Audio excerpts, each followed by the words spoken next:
അമ്മേ പരിശുദ്ധ അമ്മേ, അമ്മേ പരിശുദ്ധ ദൈവമാതാവേ, കൃപാസനത്തിലൂടെ ഞങ്ങൾക്കും ഞങ്ങളുടെ ദേശത്തിനും അമ്മ മധ്യസ്ഥം തേടിത്തന്ന എല്ലാ അനുഗ്രഹങ്ങൾക്കും കൃപകൾക്കും ഞങ്ങളിപ്പോൾ ഹൃദയം നിറഞ്ഞ നന്ദി പറയുന്നു. അമ്മേ പരിശുദ്ധമ്മേ ദൈവമാതാവേ, 2004 ഡിസംബർ 7 ഉച്ചകഴിഞ്ഞ് 2:30 കൃപാസനത്തിൽ സംഭവിച്ച അമ്മയുടെ പ്രത്യക്ഷപ്പെടലിനെ കുറിച്ച് തിരുസഭയ്ക്ക് സമർപ്പിച്ചിരിക്കുന്ന പഠനരേഖകളുടെ മേൽ സഭാത്മകമായ പഠനം ആരംഭിക്കുവാൻ ഞങ്ങൾ പ്രാർത്ഥിക്കുന്നു.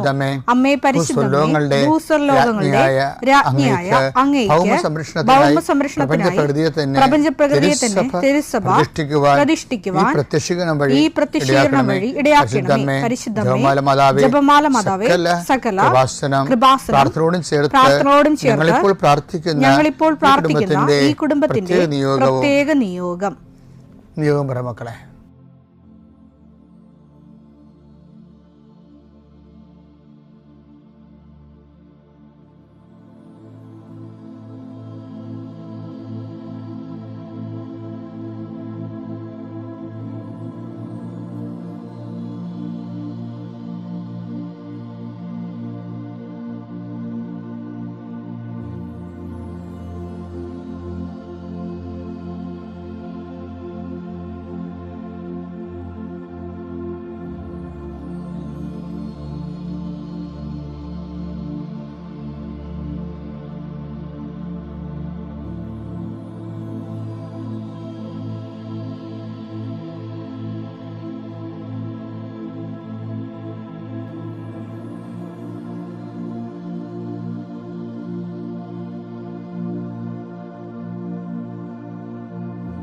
അമ്മയുടെ പ്രത്യക്ഷീകരണത്തിന്റെ ഈ അനുഗ്രഹവേളയിൽ ഞങ്ങൾക്ക് സാധിച്ചു തരുവാൻ കനിയണമേ. ആമേൻ. വിശ്വാസ പ്രമാണം. സർവശക്തനായ പിതാവും ആകാശത്തിന്റെയും ഭൂമിയുടെയും സൃഷ്ടാവുമായ ദൈവത്തിൽ ഞാൻ വിശ്വസിക്കുന്നു. അവിടുത്തെ ഏകപുത്രനും ഞങ്ങളുടെ കർത്താവുമായ ഈശോ മിശിഹായിലും ഞാൻ വിശ്വസിക്കുന്നു. ഈ പുത്രൻ പരിശുദ്ധാത്മാവിനാൽ ഗർഭസ്ഥനായി കന്യകാമറിയത്തിൽ നിന്ന് പിറന്ന് പൊന്തിയോസ് പീലാത്തോസിന്റെ കാലത്ത് പീഡകൾ സഹിച്ച് കുരിശിൽ തറയ്ക്കപ്പെട്ട് മരിച്ച് അടക്കപ്പെട്ട് പാതാളങ്ങളിൽ ഇറങ്ങി മരിച്ചവരുടെ ഇടയിൽ നിന്ന് 3-ാം നാൾ ഉയർത്ത് സ്വർഗത്തിലേക്ക് എഴുന്നള്ളി സർവശക്തിയുള്ള പിതാവായ ദൈവത്തിന്റെ വലതുഭാഗത്തിരിക്കുന്നു. അവിടെ നിന്ന് ജീവിക്കുന്നവരെയും മരിച്ചവരെയും വിധിക്കുവാൻ വരുമെന്നും ഞാൻ വിശ്വസിക്കുന്നു. പരിശുദ്ധാത്മാവിലും ഞാൻ വിശ്വസിക്കുന്നു. വിശുദ്ധ കത്തോലിക്കാ സഭയിലും പുണ്യവാന്മാരുടെ ഐക്യത്തിലും പാപങ്ങളുടെ മോചനത്തിലും ശരീരത്തിന്റെ ഉയർപ്പിലും നിത്യമായ ജീവിതത്തിലും ഞാൻ വിശ്വസിക്കുന്നു. ആമേൻ. സ്വർഗ്ഗസ്ഥനായ ഞങ്ങളുടെ പിതാവേ, അങ്ങയുടെ നാമം പൂജിതമാകണമേ. അങ്ങയുടെ രാജ്യം വരണമേ. അങ്ങയുടെ തിരുമനസ് സ്വർഗത്തിലെ പോലെ ഭൂമിയിലും ആകണമേ. അന്നു വേണ്ടുന്ന ആഹാരം ഇന്ന് ഞങ്ങൾക്ക് തരണമേ. ഞങ്ങളോട് തെറ്റ് ചെയ്യുന്നവരോട് ഞങ്ങൾ ക്ഷമിക്കുന്നത് പോലെ ഞങ്ങളുടെ തെറ്റുകൾ ഞങ്ങളോടും ക്ഷമിക്കണമേ. ഞങ്ങളെ പ്രലോഭനത്തിൽ ഉൾപ്പെടുത്തരുതേ, തിന്മയിൽ ഞങ്ങൾ രക്ഷിക്കണമേ. ആമേൻ. നന്മ നിറഞ്ഞ മറിയമേ, സ്വസ്തി. കർത്താവ് അങ്ങയുടെ കൂടെ സ്ത്രീകളിൽ അങ്ങ് അനുഗ്രഹിക്കപ്പെട്ടവളാകുന്നു. അങ്ങയുടെ ഉദരത്തിൻ ഫലമായി ഈശോ അനുഗ്രഹിക്കപ്പെട്ടവനാകുന്നു. പരിശുദ്ധ മറിയമേ, തമ്പുരാന്റെ അമ്മേ, പാപികളായ ഞങ്ങൾക്ക് വേണ്ടി ഇപ്പോഴും ഞങ്ങളുടെ മരണസമയത്തും തമ്പുരാനോട് അപേക്ഷിക്കണമേ. ആമേൻ. കർത്താവേ, നിന്റെ ഉന്നതമായ നാമത്തിന് സ്തോത്രം ചെയ്യുന്നു. കർത്താവേ, നിന്റെ വിശുദ്ധ പൗരോഹിത്യത്തെ മഹത്വപ്പെടുത്തണമേ. കർത്താവെ, സഭയിലുള്ള സാന്നിധ്യം പ്രകടമാക്കണം. 40 വർഷം അർപ്പിച്ച കൃപാന്റെ യുഗതിയായി കൃപാസ്ഥാനത്താരെ ജീവനോടെ പ്രത്യക്ഷപ്പെട്ട പരിശുദ്ധ അമ്മയുടെ മാധ്യസ്ഥത്തിലെ ഞാൻ അങ്ങയുടെ മക്കൾക്ക് വേണ്ടി പ്രാർത്ഥിക്കുന്നു. അമ്മേ, ഈ പ്രഭാതത്തിൽ എത്രയോ പേരാണ് അമ്മേ ഈ ഒരു പ്രാർത്ഥനയ്ക്ക് വേണ്ടി കൊതിച്ച് കാത്തിരിക്കണത്. അവർക്ക് എവിടെ എന്തെല്ലാമോ കാര്യങ്ങളുണ്ട്. ഇന്ന് അവരുടെ കഴിവിൽ നിൽക്കാത്ത കാര്യങ്ങളുണ്ട്. കർത്താവേ, അങ്ങയുടെ മക്കളുടെ കഴിവിൽ നിൽക്കാത്ത കാര്യങ്ങൾ, ആ കാര്യങ്ങളെ കുറിച്ച് ഓർക്കുമ്പോൾ ഭയവും പേടിയും പ്രയാസവും സങ്കടവും നിരാശയും ഒക്കെ തോന്നുന്ന വിഷയങ്ങൾ, വ്യക്തികൾ, അതെല്ലാം യേശുക്രിസ്തുവിന്റെ നാമത്തിൽ ഞാൻ ബന്ധിക്കുന്നു. കർത്താവേ, അങ്ങയുടെ മക്കള് ഇനി സമാധാനത്തിൽ വിട്ടേക്കണമെന്ന് പറഞ്ഞില്ലേ യേശു. ഞങ്ങളുടെ ദാസനെ സമാധാനം, എൻ്റെ രക്ഷ ഞാൻ എൻ്റെ കണ്ണുകൊണ്ട് കണ്ടിരിക്കുന്നു. അങ്ങയുടെ ദാസനെ സമാധാനം വിട്ടേക്ക്. സമയം ദീർഘദർശി പറഞ്ഞതുപോലെ അങ്ങയുടെ മക്കൾ ഈ പ്രാർത്ഥനയ്ക്ക് ശേഷം സമാധാനം കണ്ടെത്താൻ ഇടയാക്കണം പ്രാർത്ഥിക്കുന്നു. നിങ്ങളുടെ ജീവിത ചിന്തകള്, നിങ്ങളിന്ന് പോകാനിരിക്കുന്ന ഇടങ്ങള്, സംസാരിക്കുന്ന വ്യക്തികള്, ഒപ്പിടുന്ന പേപ്പറുകള്, എഴുതുന്ന രേഖകള്, എൻ്റെ മക്കള് ജീവിത ഉപായത്തിന് വേണ്ടിയും മേൽഗതിക്ക് വേണ്ടിയും ജോലിക്ക് വേണ്ടിയും ജോലിയുടെ അനുബന്ധ കാര്യങ്ങൾക്ക് വേണ്ടിയും എവിടെയെല്ലാം യാത്ര ചെയ്യുന്നു, ആരെല്ലാം സംസാരിക്കുന്നു, ഫോൺ ചെയ്തിട്ട് എന്തെങ്കിലും ഡേറ്റോ കാര്യമോ തീരുമാനമോ വാക്കോ പ്രവൃത്തിയോ തീരുമാനമോ കിട്ടാൻ വേണ്ടി കാത്തിരിക്കുന്നു. അതെല്ലാം മക്കൾക്ക് അനുകൂലമാവുകയും അത് ഈശോയുടെ നാമത്തിൽ ഞാൻ നിങ്ങളെ അനുഗ്രഹിക്കുകയും ചെയ്യുന്നു. എൻ്റെ കർത്താവേ, മനുഷ്യൻ്റെ ഭീഷണി കാരണം മനസ്സിന് സമാധാനം നഷ്ടപ്പെട്ടവരെ, അവരെ നീ ഏത് ഭവനത്തിൽ പ്രവേശിച്ചാലും ആ ഭവന സമാധാന ആശംസ അർപ്പിച്ച കർത്താവേ, നിന്റെ നാമത്തിൽ നെഞ്ചിലും നെറ്റിലും മുദ്ര വാങ്ങി നിന്റെ നാമത്തിൽ വിശ്വസിക്കുന്ന ഒരു മനുഷ്യനെയും ആരും ഭീഷണിപ്പെടുത്താൻ അനുവദിക്കരുത് കർത്താവേ. അവരെല്ലാം ശത്രുക്കളെ കാണുകയെ വിരുന്നൊരുക്കുന്ന ദൈവത്തിൻ്റെ ശക്തിവിശേഷം നിനക്കായി വിരുന്നൊരുക്കട്ടെ. നിൻ്റെ എല്ലാ ശത്രുക്കളുടെയും മുന്നിൽ നിത്യം പിതാവും പുത്രനും പരിശുദ്ധാത്മാവും സർവ്വേശ്വര എന്നേക്കും ആമേൻ. എൻ്റെ പ്രിയപ്പെട്ടവരെ, പീഡാനുഭവവാരത്തിലേക്ക് നമ്മൾ പതുക്കെ പ്രവേശിക്കുക. ഞാൻ ഇന്നലെ നിങ്ങളോട് എന്താ പറഞ്ഞത്? ഒരു കുരിശ് കിട്ടുമ്പോൾ അതിൻ്റെ കൂടെ കർത്താവിനെ കിട്ടാൻ പോകുന്നെന്ന് വേണം വിശ്വാസി കരുതാൻ.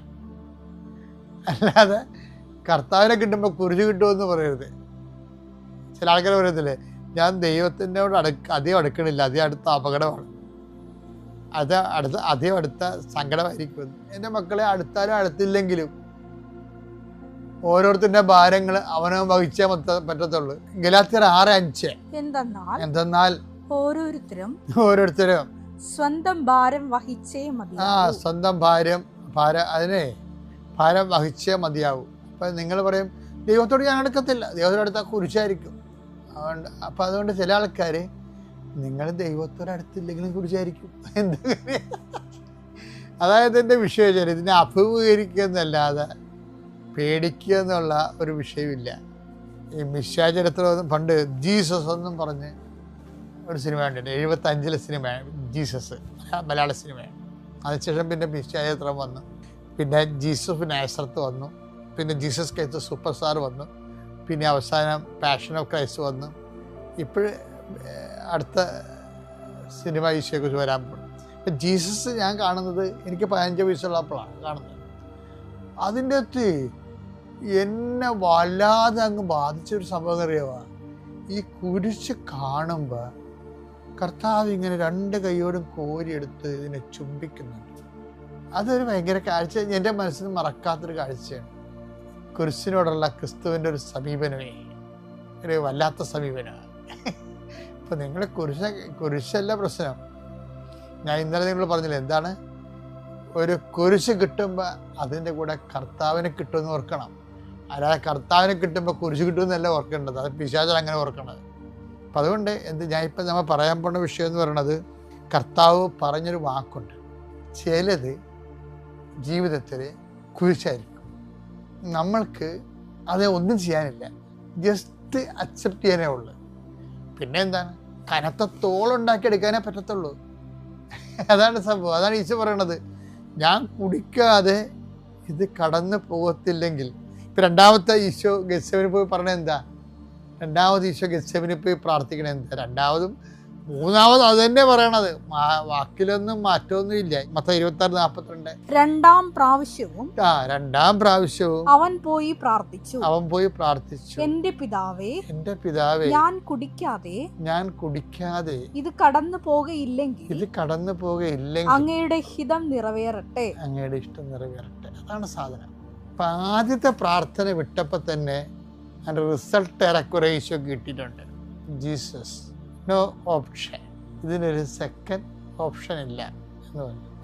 അവരുടെ പ്രാർത്ഥന ഈശോ ചേഞ്ച് ചെയ്യാനാ കണ്ടില്ലേ? എന്താ? ഞാൻ കുടിക്കാതെ ഇത് കടന്നു പോകത്തില്ലെങ്കിൽ അങ്ങയുടെ ഇഷ്ടം നിറവേറട്ടെ. അപ്പം ഇഷ്ടം നിറവേറുക എന്നുള്ളതാണ്. കുരിശ് മാറ്റുക എന്നതിനേക്കാളുപരി ഞാൻ നേരത്തെ പറഞ്ഞില്ലേ, കനത്ത തോളുണ്ടാക്കണതാണ് പ്രശ്നമെന്ന്. എന്ന് വെച്ച് കഴിഞ്ഞാൽ എന്താണ്? അതാണ് ഈശോ ഉണ്ടാക്കിയത്. അങ്ങയുടെ ഇഷ്ടം നിറവേറട്ടെ എന്ന് പറഞ്ഞില്ലേ, അതാണ് കനത്ത തോള്. അവിടെ വെച്ചാണ് ഈശോ കുരിശ് ചുംബിക്കണം എന്ന് ഞാൻ പറഞ്ഞില്ലേ. അതായത് ഇപ്പം നിങ്ങൾക്ക് ഒരു ഓട്ടിസമുള്ള കുഞ്ഞുണ്ടെങ്കിൽ രാവിലെ എഴുന്നേറ്റ് നിങ്ങൾ അതിനെ ചുംബിക്കണം. എന്താ കാര്യം? കർത്താവ് അറിഞ്ഞ് നിനക്ക് തന്ന കുരിശ്, അത് ഉള്ളിടത്തോളം കാലം അതിനെ സൂക്ഷിക്കണം. ഞാൻ ഇന്നുവരെ മനസ്സിലാക്കിയിരിക്കുന്നതിൽ വെച്ച് ഏറ്റവും വലിയ ഭാരപ്പെട്ട ജോലി ഒരു ഓട്ടിസം കുഞ്ഞിനെ സൂക്ഷിക്കുന്നതാണ്. അത് നമുക്ക് പറഞ്ഞാൽ മനസ്സിലാകത്തില്ല. കാര്യം ഞാനൊരു ദിവസം 2-3 ഒക്കെ ആൾക്കാരെ കാണത്തില്ലേ, എല്ലാം ചെറുപ്പകാരികളല്ലേ. അപ്പോൾ നമ്മുടെ കണ്ണ് നിറഞ്ഞു പോയി മനസ്സ്. ഞാൻ പുറത്ത് കാണിക്കത്തില്ല. അതുങ്ങൾ ആ ജീവിതകാലം മുഴുവൻ ഈ കുഞ്ഞിനെ കൊണ്ടുപോകും. അപ്പം ഞാൻ ഓർക്കും, നമ്മളൊരു മഠത്തിൽ ചേർന്ന് ഒരു സിസ്റ്ററായിട്ട് ജീവിക്കണം വിചാരിച്ചു. ആ അനുസരണ, പിന്നെ അതുതന്നെ വ്രതവാഗ്ദാനത്തിലൂടെ, അതുപോലെ തന്നെ നമ്മളുടെ ചാസ്റ്റിറ്റി, ശുദ്ധത, പിന്നെ ദാരിദ്ര്യം ഒക്കെ കീപ്പ് ചെയ്ത് ഒരു സിസ്റ്റർ ജീവിക്കണില്ലേ. അവരുടെ വ്രതത്തിലൂടെയാണ് വിശുദ്ധകളായി മാറുന്നത്. അതുപോലെ തന്നെയാണ് ഇത്.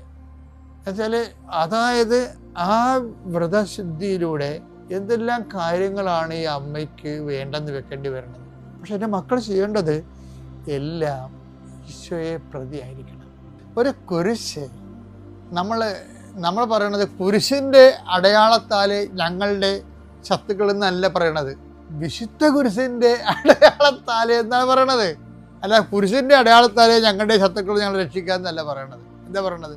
വിശുദ്ധ കുരിശിൻ്റെ എന്ന് വെച്ചാൽ ഒരു കുരിശ് പിതാവിൻ്റെ പേരിലെടുത്തപ്പോഴാണ് ഈശോയ്ക്ക് അത് വിശുദ്ധ കുരിശായത്. അതാണ് ഈശോ പറയണത്, എൻ്റെ പിതാവേ ഞാൻ കുടിക്കാതെ ഇത് കടന്നു പോകയില്ലെങ്കിൽ അങ്ങയുടെ ഹിതം നിറവേറട്ടെ. അങ്ങയുടെ ഇഷ്ടം നിറവേറട്ടെ. ഇതാണ് വിശുദ്ധ കുരിശായി. ഈശോയുടെ കുരിശ് ഈശോ അത് പിതാവിൽ നിന്ന് സ്വീകരിച്ച കാരണം ആ കുരിശ് വിശുദ്ധ കുരിശായി. 2 കള്ളന്മാരുടെ കുരിശുണ്ട് അവിടെ, അത് വിശുദ്ധ കുരിശല്ല, സാധാരണ കുരിശാണ്. അത് ശാപം പിടിച്ച കുരിശ് തന്നെയാണ്, ഒരു സംശയമില്ല. നമ്മളുടെ ഒരു സങ്കടത്തെ, ഒരു സഹനത്തെ ശാപമായിട്ടെടുക്കാം, അതേസമയം വിശുദ്ധ കുരിശായിട്ട് എടുക്കാം. കാര്യം അപ്പോൾ ഉയർപ്പ് സുനിശ്ചിതമാണ്. ഇപ്പോൾ ഓട്ടിസം പിടിച്ച ഒരു കുഞ്ഞിനെ സൂക്ഷിക്കുമ്പോൾ ഓർക്കുന്നത് നിത്യജീവിതം ഉറപ്പായെന്നല്ല എൻ്റെ അർത്ഥം. നിത്യജീവിതം ഉറപ്പായെന്നല്ല എൻ്റെ അർത്ഥം. ഞാൻ മാതാവിനെ നേരെ കണ്ട ആളാണ്, 1 അല്ല 2 പ്രാവശ്യം. അപ്പോൾ നിത്യജീവിതം എന്താണെന്ന് എനിക്ക് നല്ല സുന്ദരമായിട്ട് അറിയാം. അപ്പം അതുകൊണ്ടാണ് ഞാൻ എൻ്റെ മക്കൾ പറഞ്ഞത്, അപ്പോൾ നിങ്ങൾ ആ കുഞ്ഞിനെ ചുംബിച്ചെടുക്കണം. അപ്പോൾ അതുപോലെ നിങ്ങളെ രോഗികളെ, നേഴ്സുമാർ, എന്തുമാത്രം നേഴ്സുമാരാണ് അവിടെ എഴുതിയിരിക്കണേ. അപ്പോൾ അവരാ രോഗികളെ പോയി കാണുമ്പോൾ അവരെ കർത്താവ് നമുക്ക് ശുശ്രൂഷിക്കുമ്പോൾ അവരെ ആദരവോടെയാണ് അതിനോട് ചെയ്യേണ്ടത്. അത് കർത്താവിൻ്റെ കുരിശാണെന്ന രീതിയിൽ ആദരവോടെ. അപ്പം അത് എല്ലാ കാര്യവും ഇങ്ങനെ വീടുകളിലാണെങ്കിലും നമുക്ക് ക്ലേശം പിടിച്ച വിഷയങ്ങൾ ചെയ്യുമ്പോൾ ആ കുരിശിനെ നിങ്ങൾ വിശുദ്ധ കുരിശാക്കണം. എങ്ങനെയാണ്? അത് സാധാരണ കുരിശായിരിക്കും. രോഗിയായ അമ്മുമ്മ വീട്ടിൽ കിടക്കുകയല്ലേ, സാധാരണ കുരിശാണത്. പുറം മുള്ളും എല്ലാം കട്ടലയിലാണ്, കുരിശാണ്. ചില സമയത്ത് നമ്മുടെ മനസ്സ് പറയും മലപാടി ചത്താൽ മതിയായിരുന്നെന്ന് പറയും ഇവർ. ആര്? നമ്മളെല്ലാവരും എന്ന് പറഞ്ഞു പോകും മനുഷ്യൻ. പക്ഷേ എന്നിട്ട് അങ്ങനെ ഒരു സിറ്റുവേഷനിലും കർത്താവേ, ഞാൻ കുടിക്കാതെ ഈ പാനപാത്രം കടന്നു പോകത്തില്ലെങ്കിൽ അങ്ങയുടെ ഇഷ്ടം നിറവേറട്ടെ എന്ന് പറഞ്ഞത് വിശുദ്ധ കുരിശാക്കി മാറ്റണം. ജീവിച്ചിരിക്കുമ്പോൾ തന്നെ എന്തുമാത്രം നിത്യത നമുക്ക് ഉറപ്പായി മുന്നോട്ട് പോകാൻ എന്തുമാത്രം അവസരങ്ങളുണ്ട് ഈ വിശുദ്ധ വാരത്തിൽ എല്ലാം വിശുദ്ധമാക്കി മാറ്റാൻ. യേശുവിൻ്റെ നാമത്തിൽ അമ്മയോടും തിരുക്കുമാരനോടും കോടാനുകൂടി ഞാൻ നന്ദി പറയുന്നു. എൻ്റെ പേര് ലിജി പീറ്റർ, തൃശ്ശൂർ മറ്റം വാഗ ഇടവകയിൽ നിന്നാണ് വരുന്നത്. ഞാൻ ഉടമ്പടി എടുത്തത് മാർച്ച് 10, 2025 എനിക്ക് കൃപാസന മാതാവിൽ വിശ്വാസമൊന്നും ഉണ്ടായിരുന്നില്ല. ഞാൻ ആദ്യം ഒരു സാക്ഷ്യം കേട്ടത് വഴി ഉടമ്പടി വസ്തുക്കൾ ഇവിടെ വന്ന് ഉടമ്പടി എടുത്ത ഒരു കസിൻസിൻ്റെ അടുത്ത് പോയി ഉടമ്പടി വസ്തുക്കൾ ഉപയോഗിച്ച് ഞാൻ 2-2.5 മാസത്തോളം ഉടമ്പടിയിലായ പോലെ ജീവിച്ചിട്ട് ഞാൻ ഇവിടെ വന്ന് ഉടമ്പടി എടുത്ത് ഒരിക്കൽ സാക്ഷ്യം പറഞ്ഞിട്ടുള്ളതാണ്. ഇതിപ്പോൾ എൻ്റെ 2ാമത്തെ സാക്ഷ്യമാണ്. 4ാമത്തെ പുതുക്കൽ കഴിഞ്ഞു. ഇതെൻ്റെ മേമയുടെ മകനാണ്. എനിക്ക് 7 മാസത്തോളം ഒരു കാലിൻ്റെ വേദന എന്ന് പറഞ്ഞു കഴിഞ്ഞാൽ എനിക്ക് നിൽക്കാനൊന്നും പറ്റില്ല. ഞാൻ പള്ളിയിലൊക്കെ ആൾക്കാർ പോയി അങ്ങനെ കുരിശ് വരയ്ക്കാതെ നിൽക്കുന്നത് കാണുമ്പോൾ എനിക്കത് വിഷമമായിരുന്നു. അവർക്കൊന്ന് മുട്ടുകുത്തിക്കൂടെ, ഒന്ന് പള്ളിയിൽ വന്നാലെന്തെങ്കിലും ചിന്തിക്കുക. അതുപോലെ പ്രാർത്ഥനയ്ക്കൊക്കെ ഇരിക്കുമ്പോൾ മുട്ടുകുത്താതെ പ്രാർത്ഥനയ്ക്ക് ഇരിക്കുമ്പോൾ എനിക്ക് ഭയങ്കര വിഷമമായിരുന്നു. പക്ഷേ എനിക്ക് എൻ്റെ കാലുവേദന വന്നപ്പോഴാണ് അവർക്കുണ്ടായ വേദന എനിക്ക് മനസ്സിലായതെന്ന് വെച്ചാൽ 7 മാസം എന്ന് പറഞ്ഞു കഴിഞ്ഞാലും എനിക്ക് നിൽക്കാൻ പോലും പറ്റില്ല. പള്ളിയിൽ പോയാൽ പോലും ഞാൻ ഒരു കാലുമ്പോൾ നിൽക്കും, കുറച്ച് നേരം ഇരിക്കും. അതുപോലെ പ്രാർത്ഥന എത്തിക്കുമ്പോഴൊക്കെ ഞാൻ സോഫയിൽ ഇരുന്നിട്ടാണ് പ്രാർത്ഥന എത്തിക്കാറ്. അപ്പോൾ എനിക്ക് ദൈവമേ, ഞാൻ അവരുടെ വേദന എനിക്ക് ഇങ്ങനെയാണല്ലോ, അതുകൊണ്ടാണ് അവർ നിന്നിരുന്ന് മനസ്സിലായത്. അങ്ങനെ ഞാൻ ഈ കാലുവേദനയുള്ള സമയത്താണ് ഈ സാക്ഷ്യം കേട്ട് അച്ഛൻ്റെ പ്രത്യക്ഷീകരണ പ്രാർത്ഥന ഉടമ്പടി എടുക്കുന്നതിന് മുന്നേ വെച്ച് തുടങ്ങി. ഉടമ്പടി എടുത്തതിന് ശേഷം ഞാൻ കാലുവേദന അങ്ങനെ പ്രത്യക്ഷീകരണ പ്രാർത്ഥന അച്ഛൻ രാവിലെ ചെല്ലുമ്പോൾ ഞാൻ അച്ഛൻ രോഗസൗഖ്യ പ്രാർത്ഥനയുടെ പറഞ്ഞ സമയത്ത് ഞാൻ കാലുമേ എൻ്റെ മുട്ടിൻ്റെ താഴെയായിട്ട് ഒരു മുഴ ഉണ്ടാവാറുണ്ട്. അപ്പോൾ ഞാൻ ഇന്നവിടെ ഉടമ്പടി തൈലം പ്രത്യക്ഷീകരണ പ്രാർത്ഥന ചൊല്ലി കഴിഞ്ഞാൽ പറ്റാറുണ്ട്. അപ്പോൾ അച്ഛൻ ഒരു ദിവസം പ്രത്യക്ഷീകരണ പ്രാർത്ഥനയുടെ ഇടയിൽ രോഗസൗഖ്യത്തിനായിട്ട് പറഞ്ഞു, മുട്ടിൻ്റെ മുകളിലെ മുഴയുള്ള ഒരു രോഗിയെ സുഖപ്പെടുത്തുന്നുണ്ട് എന്ന് പറഞ്ഞു. അപ്പോൾ ഞാൻ അത് വിശ്വസിച്ചു. എന്ന് വെച്ച് കഴിഞ്ഞാൽ എൻ്റെ കാലിൻ്റെ മുട്ടുമ്മലല്ല, പക്ഷേ മുട്ടിൻ്റെ ഇറങ്ങിയിട്ടാണ്. പക്ഷെ ഞാനത് വിശ്വസിച്ചു, മുട്ടന്നെയാണല്ലോ, എന്നെയാണല്ലോ പറയുന്നതെന്ന് ഞാൻ വിശ്വസിച്ച്. അപ്പോൾ അതിന് മുന്നേ ഞാൻ ആയുർവേദം, ഇംഗ്ലീഷ്, ഹോമിയോ ഒക്കെ കാണിച്ചിട്ടുണ്ട്. അപ്പോൾ മരുന്ന് കഴിക്കുമ്പോൾ കുറയും, അത് കഴിഞ്ഞാൽ എനിക്കത് വേദന മാറാറില്ല. അപ്പോൾ ഞാൻ തീരെ എന്താ പറയുക പറ്റാതെ ആവുമ്പോൾ വേദനയുടെ ഗുളിക എടുത്ത് കഴിച്ചിട്ടാണ് നടക്കാറ്. ആ സമയത്താണ് ഞാനിങ്ങനെ ഉടമ്പടി എടുത്തതും അച്ഛൻ്റെ ഈ തൈലം പുരട്ടി പ്രാർത്ഥിച്ച് വേദന മാറിയത് എന്നാണെന്ന് എനിക്കറിയില്ല. അപ്പോൾ അച്ഛൻ ഇത് പറഞ്ഞ സമയത്ത് ഞാൻ വീണ്ടും കാലുമേ തൈലം പുരട്ടി പ്രാർത്ഥിച്ച് എന്നും പ്രാർത്ഥിക്കാറുണ്ട്. പക്ഷെ അച്ഛൻ്റെ പ്രാർത്ഥന കേട്ടപ്പോൾ അങ്ങനെ പ്രാർത്ഥിച്ചു. അങ്ങനെ എന്നാണ് എനിക്ക് വേദന വിട്ടുപോയതെന്ന് പോലും അറിയില്ല. പിന്നെ എനിക്ക് 7 വർഷത്തിനും മുകളിലായിട്ടുള്ള ഒരു മൈഗ്രെയിനാണ്. ഞാൻ ഇംഗ്ലീഷ് എനിക്ക് കഴിക്കാൻ പറ്റില്ല, ഹോമിയോ ആണ് സ്ഥിരം ഞാൻ കഴിച്ചുകൊണ്ടിരിക്കുന്നത്. അപ്പോൾ കുറേ കാലം എത്തുമ്പോൾ ഞാൻ മരുന്ന് നിർത്തും. പിന്നെ അധികം പറ്റാതെ ആവുമ്പോൾ വീണ്ടും ഞാൻ ഡോക്ടറെ കാണിച്ച് മരുന്ന് കഴിക്കുകയാണ് ചെയ്യുക. അപ്പോൾ എനിക്ക് എന്താ പറയുക, എൻ്റെ ബാഗിൽ എപ്പോഴും ഫുൾ ടൈം കുടയുണ്ടാവും. എന്താണെന്ന് വെച്ച് കഴിഞ്ഞാൽ രാവിലത്തെ വെയിൽ പോലും എനിക്ക് കൊള്ളാൻ പറ്റില്ല, ഒരു AC-യിൽ ഇരിക്കാൻ പറ്റില്ല, കുറച്ച് നേരം ഒന്ന് ഫോൺ ചെയ്യാൻ പറ്റില്ല, ഒന്ന് പുറത്തേക്ക് പോയി വന്നു കഴിഞ്ഞാൽ പിന്നെ അന്നത്തെ ദിവസം കഴിഞ്ഞു. അപ്പോൾ ഞാൻ ടൈഗർ ബാമൊക്കെ ഇങ്ങനെ ഗുളിക ഒന്നും കഴിക്കാൻ പറ്റില്ല. അപ്പോൾ ടൈഗർ ബാമൊക്കെ ഇങ്ങനെ വാരി പൊത്തുന്നിട്ട് എന്നെ എല്ലാവരും ചീത്ത പറയും, എന്തിനാ ഇങ്ങനെ പറ്റണേ എന്ന് പറയും. അതുപോലെ എനിക്കൊന്ന് വൈകുന്നേരം ചിലപ്പോൾ കിടന്നുറങ്ങണമെങ്കിൽ ഐസൊക്കെ എടുത്തിട്ട് ഞാൻ ഈ തലയുടെ ഈ ഞരമ്പുമ്പോൾ ഇങ്ങനെ വെക്കുകയും ചെയ്യാം. അപ്പം അങ്ങനെ ഒരു സാക്ഷ്യത്തിൽ ഒരു ചേച്ചി പറഞ്ഞ് പ്രാർത്ഥിക്കുന്നുണ്ട്, അവർക്ക് മരുന്ന് ചെയ്തിട്ട് മാറുന്നില്ല.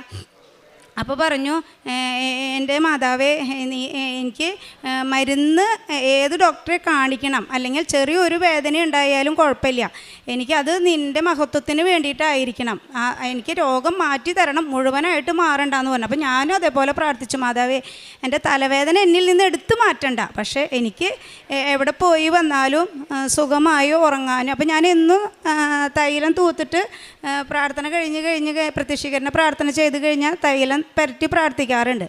അങ്ങനെ ഞാൻ തൈലം പറ്റി പ്രാർത്ഥിക്കുകയും ചെയ്തു. ഈ ചേച്ചിയുടെ സാക്ഷ്യം കേട്ടപ്പോൾ ഞാൻ അങ്ങനെ മാതാവിനോട് പ്രാർത്ഥിക്കാറുണ്ട്.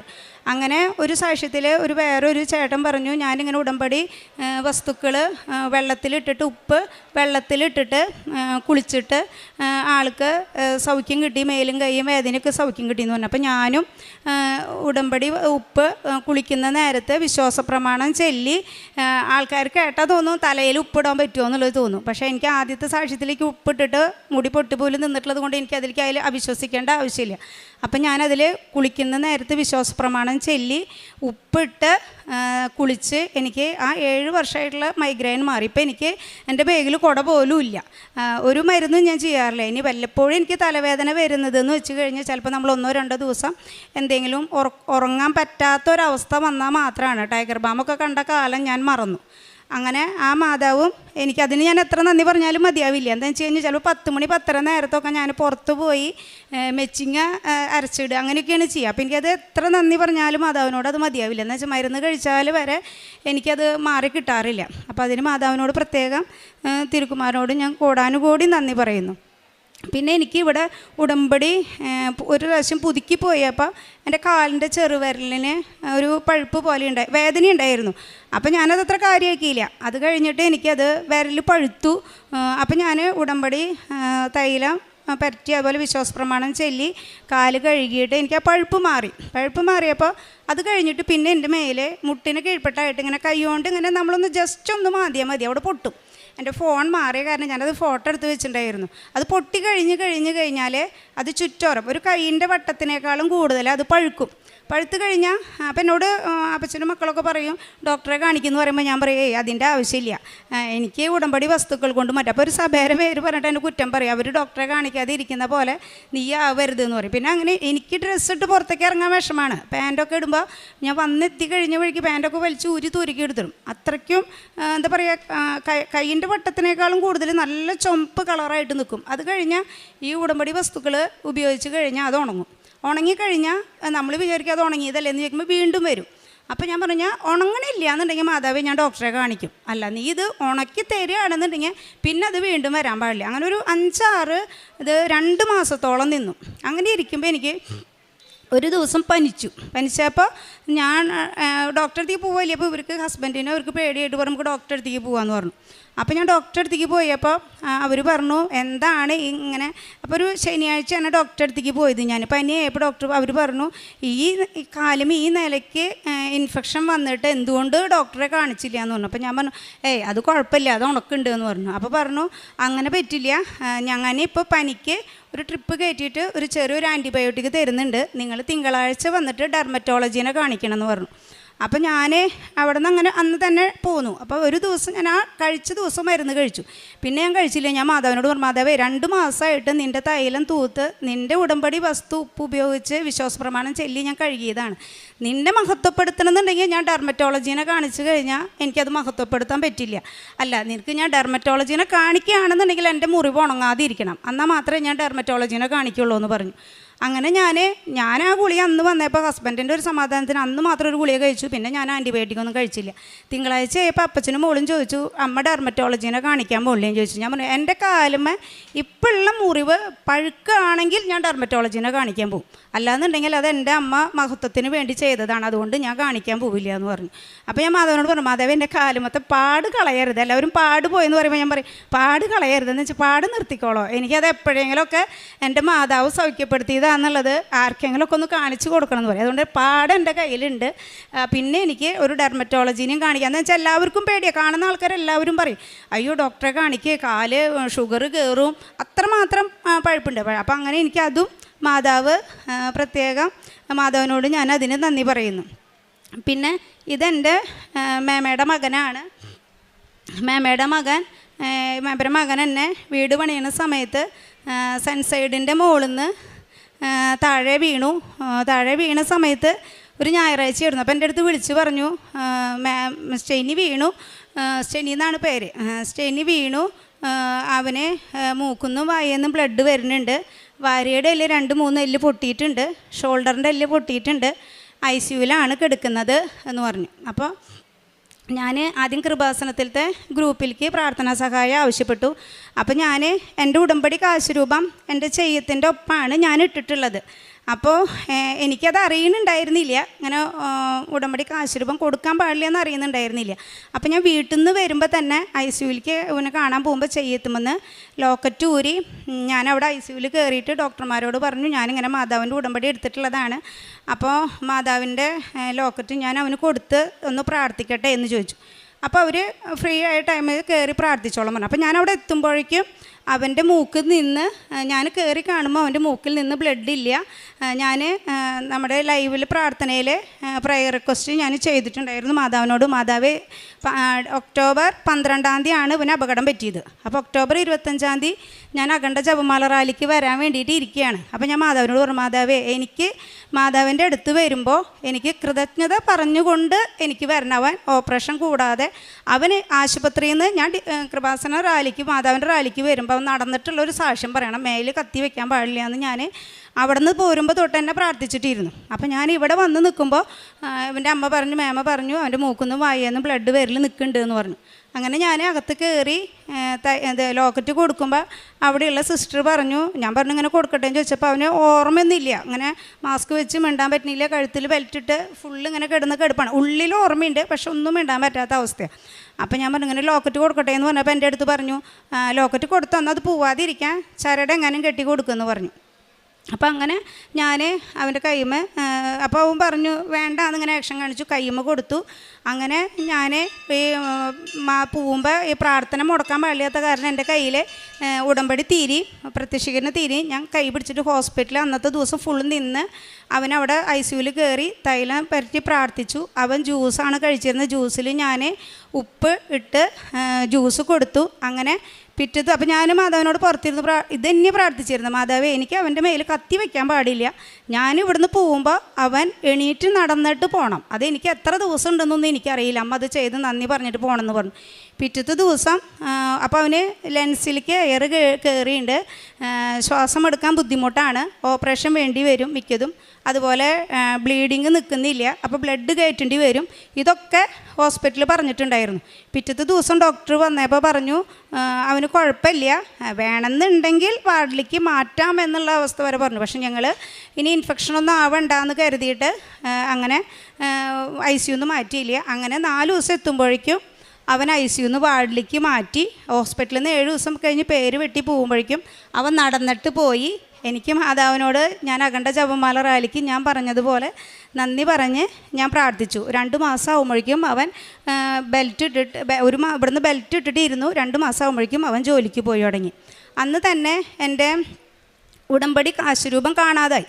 അപ്പോൾ ഇവൻ പിറ്റത്തെ ദിവസം CT സ്കാൻ ചെയ്യാൻ പോകുമ്പോൾ, അപ്പോൾ ഞാൻ പുറത്തുള്ള ഒരു വിശ്വാസത്തിലാണ്, അവൻ പറഞ്ഞു ലിജേച്ചി കയ്യിൽ തന്നാൽ മതി എന്ന് പറഞ്ഞാൽ അവൻ കൈ പിടിക്കാമെന്ന് പറഞ്ഞു. ഇവൻ CT സ്കാൻ ചെയ്തിട്ട് സ്കാൻ ചെയ്യാൻ പോകുമ്പോൾ ഞാൻ അവനോട് ചോദിച്ചു സ്റ്റെനിയ ലോക്കറ്റ് എവിടെടാ എന്ന് പറഞ്ഞു. ലിജേച്ചിക്ക് പോകണമെന്ന് പറഞ്ഞു. അപ്പോൾ ലിജേച്ചി അപ്പോൾ അവൻ സംസാരിച്ചു തുടങ്ങി. അപ്പോൾ സംസാരിച്ചു തുടങ്ങിയപ്പോൾ പറഞ്ഞു ഞാൻ അത് ഇന്നലെ വൈകുന്നേരം ഉറങ്ങിയപ്പോൾ നിലത്ത് വീണെന്ന് തോന്നുന്നുണ്ട്, ലിജേച്ചി ഒന്ന് അവിടെ ചെന്ന് ചോദിക്കുമെന്ന് പറഞ്ഞു.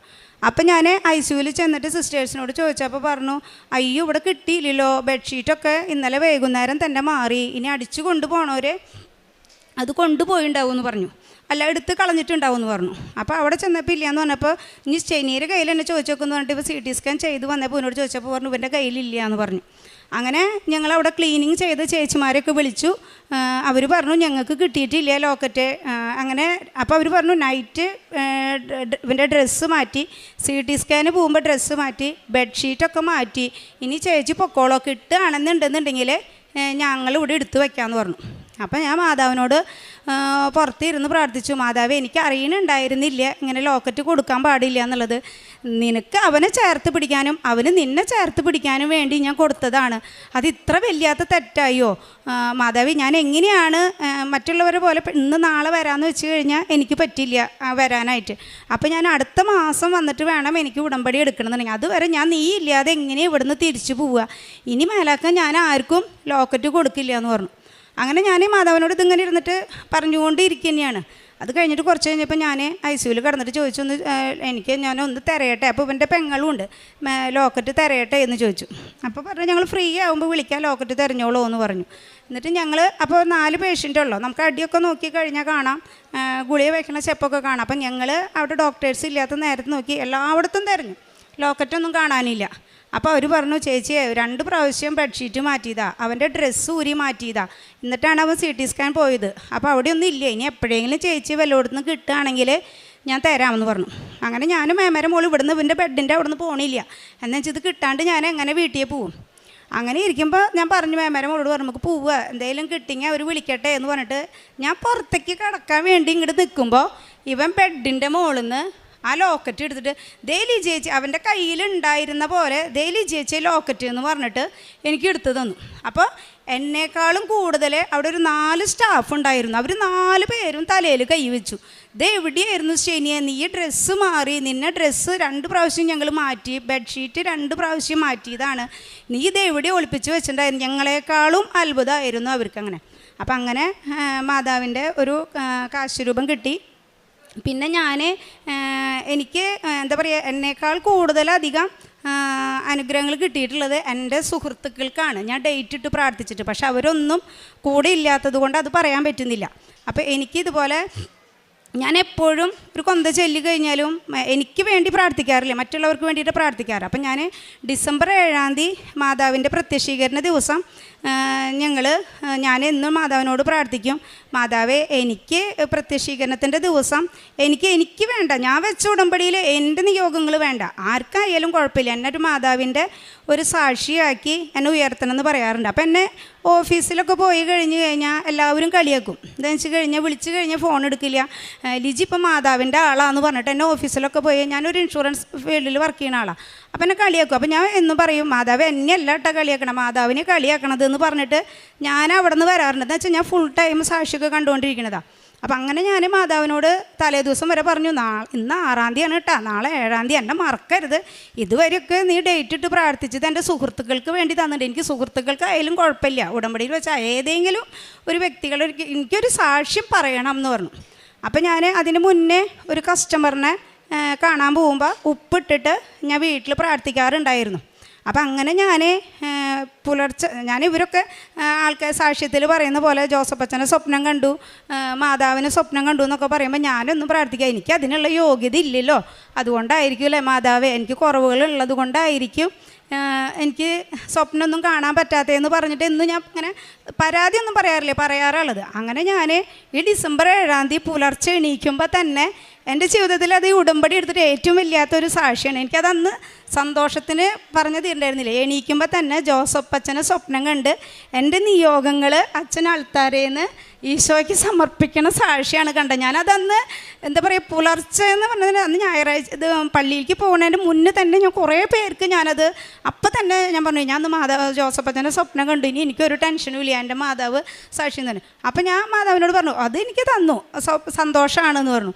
അങ്ങനെ ഇരിക്കുമ്പോൾ ഞാൻ ഈ വീടിൻ്റെ അടുത്ത് പോയിട്ടുള്ള ഒരു കസ്റ്റമർ എന്നെ വിളിച്ചിട്ട് പറഞ്ഞു, ചേച്ചി വായോ എന്ന് പറഞ്ഞു. അപ്പോൾ അതിനൊരു പ്രത്യേക ഒരു സന്തോഷം എന്ന് പറഞ്ഞാൽ, ഞാനൊരു 3 ലക്ഷത്തിനും കൂടുതൽ ഞാൻ ഇതുവരെ ഒറ്റയടിക്ക് ഒരു ബിസിനസ് കൊടുത്തിട്ടില്ല ഒരു കസ്റ്റമറുടെ കയ്യിൽ നിന്ന്. അപ്പം ഞാൻ ആൾക്കാർ 4 ലക്ഷം 5 ലക്ഷം 10 ലക്ഷം ഒക്കെ ചെയ്യുമ്പോൾ ഞാൻ മാതാവിനോട് ചോദിക്കാറുണ്ട്, മാതാവേ എനിക്ക് വലിയ ആൾക്കാരുടെ അടുത്തേക്കൊന്നും പോകാൻ പറ്റില്ല, എന്നെങ്കിലും നീ എനിക്കൊരു സന്തോഷിക്കാൻ തരുമെന്ന് ചോദിച്ചിട്ടുണ്ടായിരുന്നു. അന്ന് എനിക്ക് 20 ലക്ഷത്തിൻ്റെ ചെക്ക് തന്നിട്ട് എൻ്റെ മാതാവ് എന്നെ ഓഫീസിൽ വരെ എന്നെ സാക്ഷിയാക്കി. എന്താണെന്ന് വെച്ച് കഴിഞ്ഞാൽ ഓഫീസിൽ ക്രിസ്ത്യൻസ് കുറവുള്ളൂ, ഓഫീസിൽ അക്രൈസ്തവരാണ് കൂടുതൽ. അപ്പം ഞാൻ അന്ന് കൃപാസനം പേപ്പറൊക്കെ അവിടെ കൊണ്ടുപോയി കൊടുത്തു കഴിഞ്ഞാൽ ലിജി തന്നതല്ലേന്ന് വെച്ചിട്ട് മേടിക്കും. പക്ഷേ എന്നെ എല്ലാവരും പേഴ്സണലായിട്ട് ലിജിക്ക് എങ്ങനെ കിട്ടിയെന്ന് ചോദിച്ചിട്ട് ഓഫീസിലുള്ളവർ. അപ്പോൾ അത് കാരണം ഇപ്പോൾ ഞാൻ അതിൻ്റെ ഇടയിൽ പറയുകയാണ്, പ്രത്യക്ഷീകരണ പ്രാർത്ഥനയൊക്കെ വെച്ചിട്ട് അവർക്ക് കിട്ടിയ സാക്ഷ്യങ്ങൾ എന്നും പറഞ്ഞുകൊണ്ടിരിക്കും.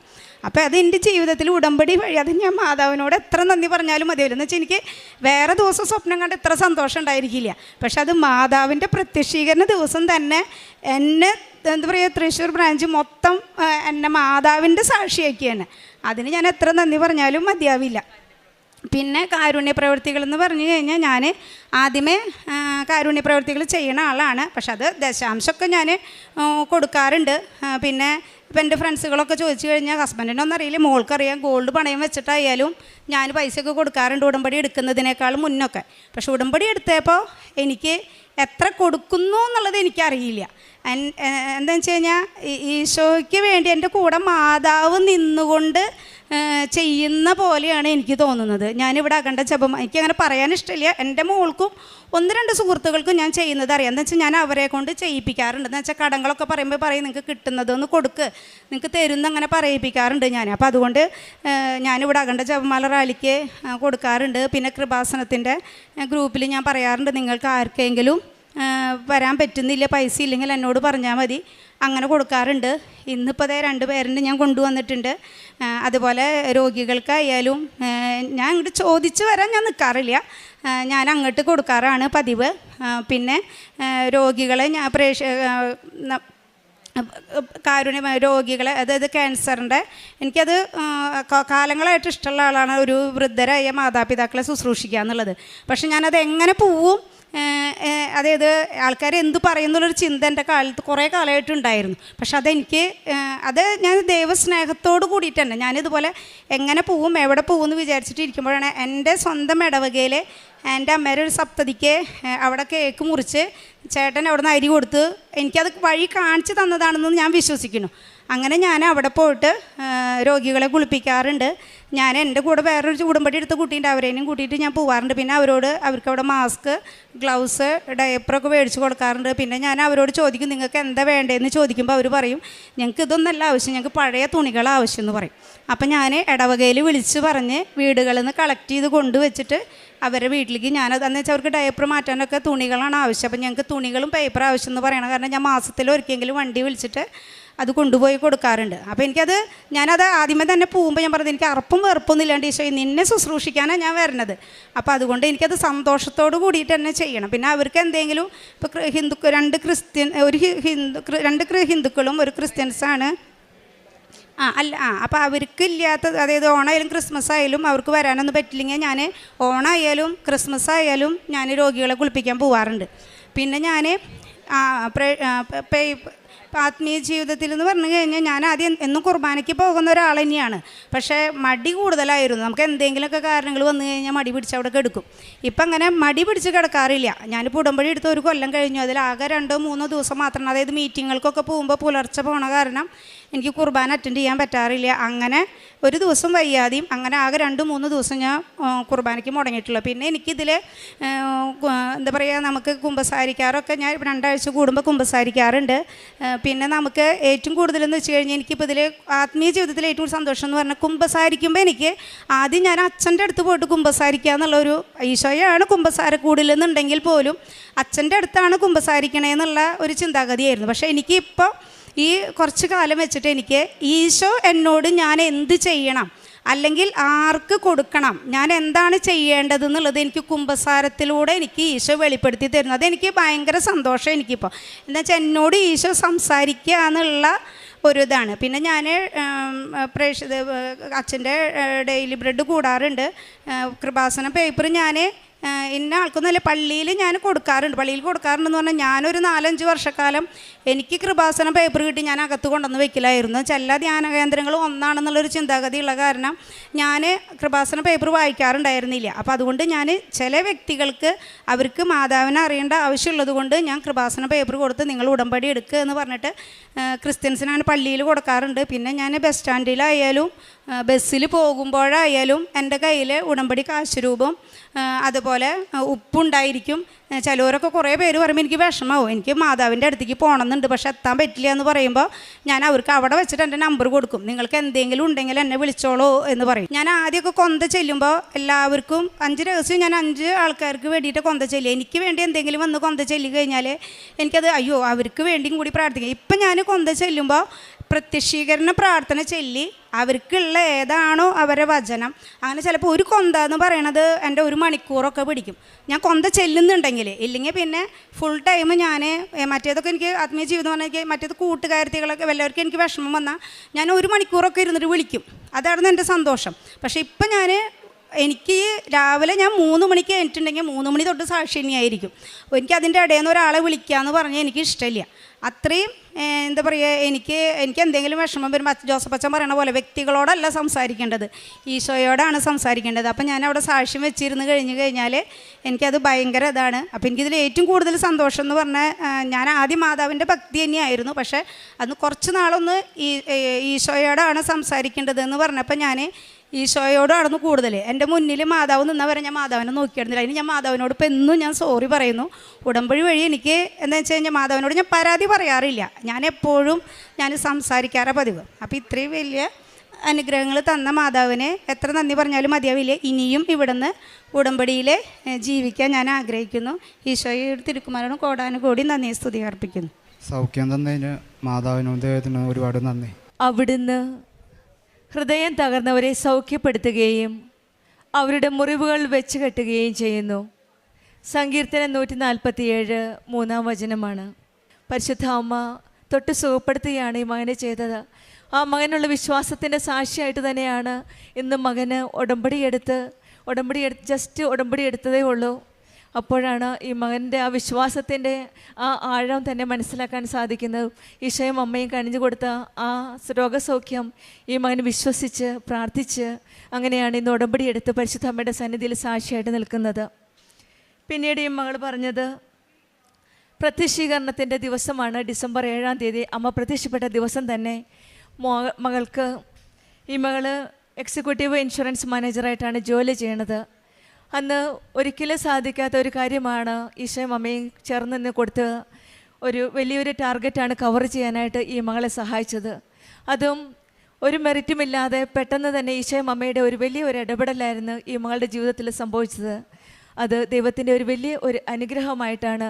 അമ്മ പ്രത്യക്ഷപ്പെട്ട ദിവസം പ്രത്യക്ഷീകരണത്തിൻ്റെ ഒരു സാക്ഷ്യമായിട്ട് തന്നെയാണ് ഏറ്റവും നല്ല ഒരു സ്കോർ, ഒരു നല്ലൊരു ടാർഗറ്റ് കവറപ്പ് ചെയ്യാനായിട്ടാണ് ഈ മകൾക്ക് സാധിച്ചത്.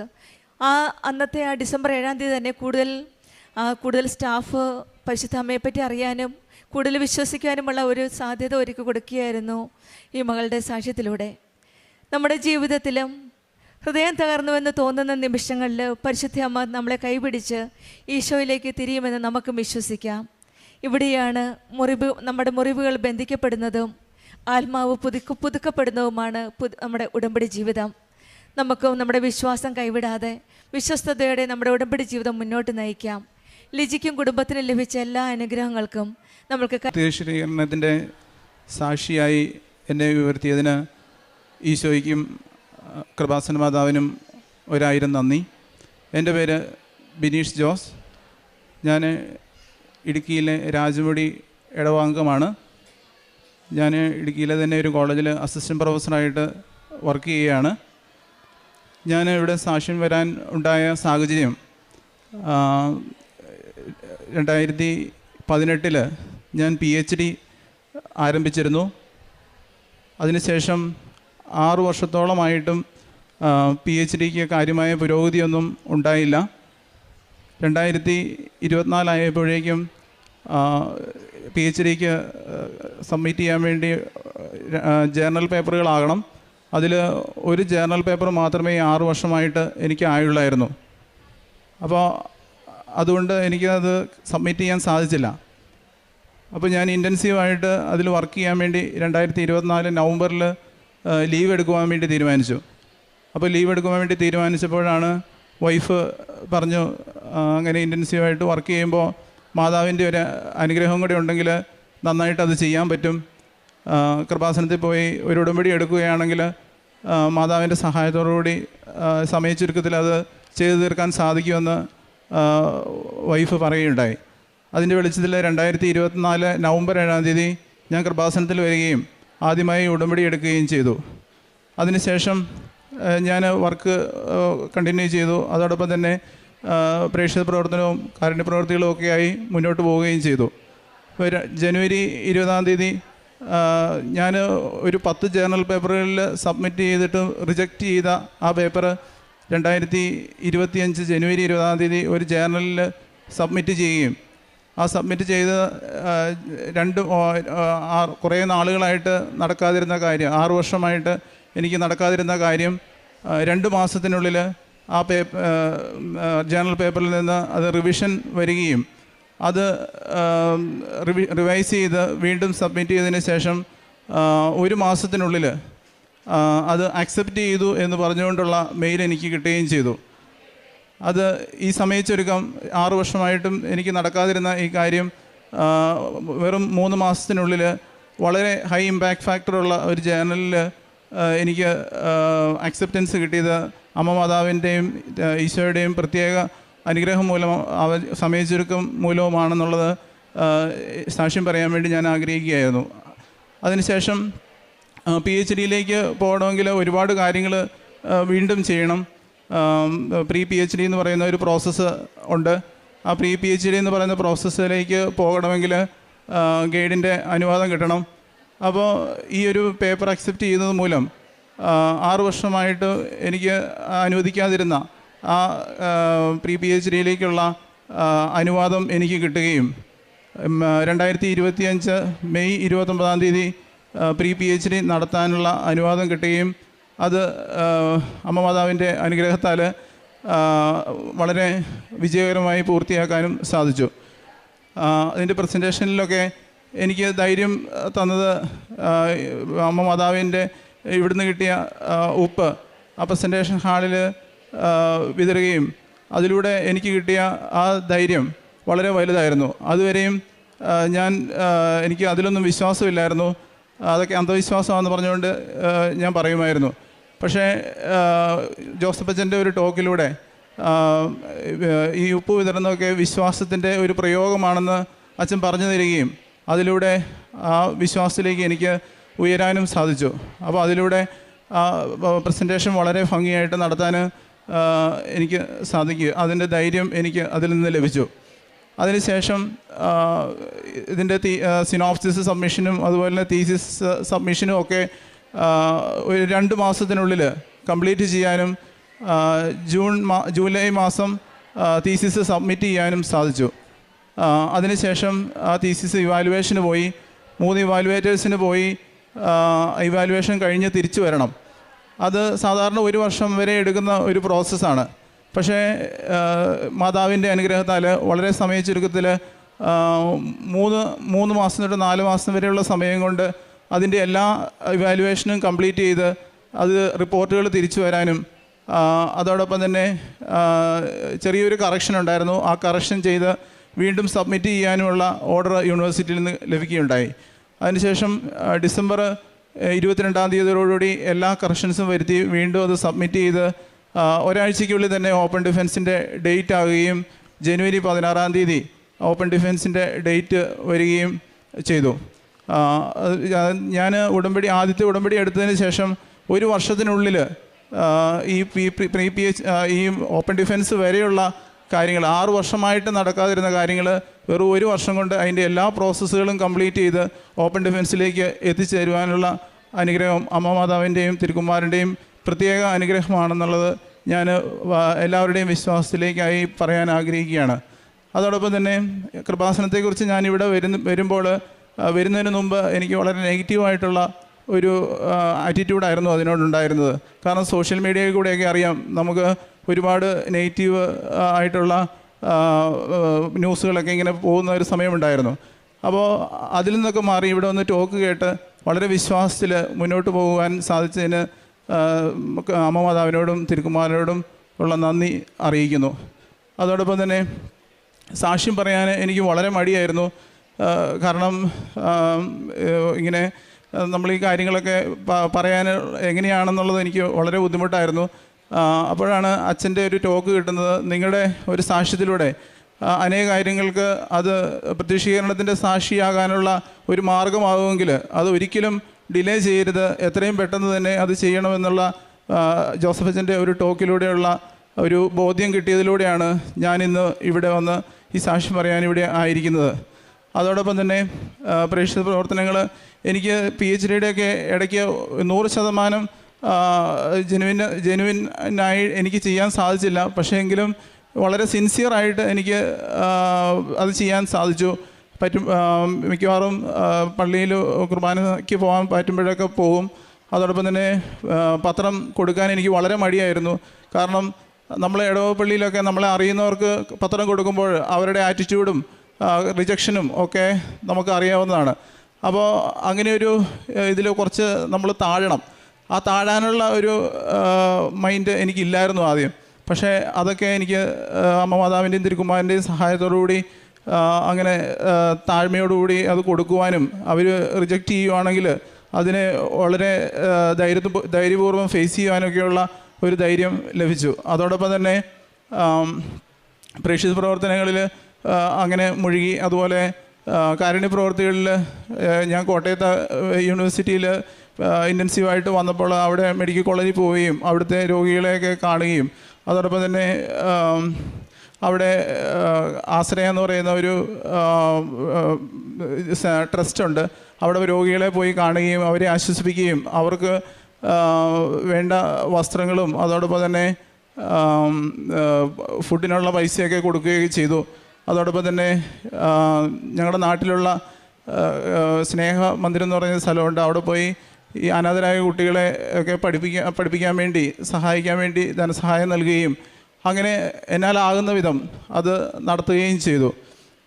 ഇന്ന് ഞാൻ വീണ്ടും ഉടമ്പടി പുതുക്കി പഴയതിലും കുറച്ചുകൂടി നന്നായിട്ട് അതിൻ്റെ കാരുണ്യ പ്രവൃത്തികളും പ്രേക്ഷിത പ്രവർത്തനവും നടത്തി വിശ്വാസത്തിൽ മുന്നോട്ട് പോകണമെന്നുള്ള ആഗ്രഹവുമുണ്ട്.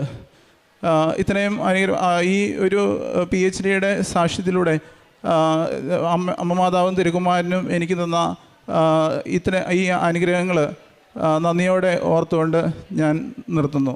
നന്ദി. വിശുദ്ധ ലൂക്കായുടെ സുവിശേഷം 24-ാം അധ്യായം 32-ാം തിരുവചനം. അവർ പരസ്പരം പറഞ്ഞു, വഴിയിൽ വെച്ച് അവൻ വിശുദ്ധ ലിഖിതം വിശദീകരിച്ചു കൊണ്ടിരുന്നപ്പോൾ നമ്മോട് സംസാരിച്ചപ്പോൾ നമ്മുടെ ഹൃദയം ജ്വലിച്ചിരുന്നില്ലേ? അവർ അപ്പോൾ തന്നെ എഴുന്നേറ്റ് ജെറുസലേമിലേക്ക് തിരിച്ചുപോയി. അവിടെ കൂടിയിരുന്ന 11 പേരെയും അവരോടൊപ്പം ഉണ്ടായിരുന്നവരെയും കണ്ടു. ബിനീഷ് ജോയി എന്ന ഈ സഹോദരൻ്റെ ശക്തമായ പ്രത്യക്ഷീകരണ സാക്ഷ്യമാണ് നാം ഇപ്പോൾ കേട്ടത്.